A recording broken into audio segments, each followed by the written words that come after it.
আমরা যদি খালি রমেশের বাবার স্টেটমেন্টটা খালি দেখি মনে স্ক্রিপ্ট, ওর প্রত্যেকটা কথা আমার কাছে আমি প্রত্যেক অ্যাঙ্গেল দেখতেছি স্ক্রিপ্ট মানে কথা বলে ওনার যে ওনার ভেতর থেকে যে ওনার কি বেরোচ্ছে এটাই আমাদের সবার কথা হওয়া উচিত। রমেশের বাবাই যাতে মানে আজকে মানে যেটা আমাদের সবার বলা উচিত ছিল রমেশের বাবা বলে যাচ্ছে। রমেশের ব্যাপারটা এত মর্মান্তিক, এত সবগুলোই মর্মান্তিক। একটা মেয়েকে যখন তার সম্ভ্রম হানি করা হয় তাহলে ওই মেয়ে যেন ওই পরিবার জানে আর পুরো নারী জাত জানে কত বড় এটা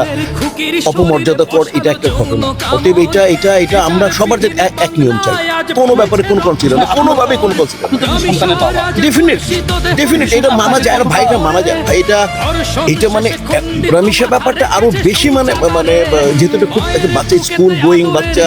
দেখতে এত মায়া লাগে মানে আর বাবার কথাগুলা মানে মানে আমরা যদি খালি রমেশের বাবার স্টেটমেন্টটা খালি দেখি মনে স্ক্রিপ্ট, ওর প্রত্যেকটা কথা আমার কাছে আমি প্রত্যেক অ্যাঙ্গেল দেখতেছি স্ক্রিপ্ট মানে কথা বলে ওনার যে ওনার ভেতর থেকে যে ওনার কি বেরোচ্ছে এটাই আমাদের সবার কথা হওয়া উচিত। রমেশের বাবাই যাতে মানে আজকে মানে যেটা আমাদের সবার বলা উচিত ছিল রমেশের বাবা বলে যাচ্ছে, যেটা আমাদের প্রশাসনের করা উচিত ছিল, এটা প্রশাসনের একটা মানে যে অবস্থা আমাদের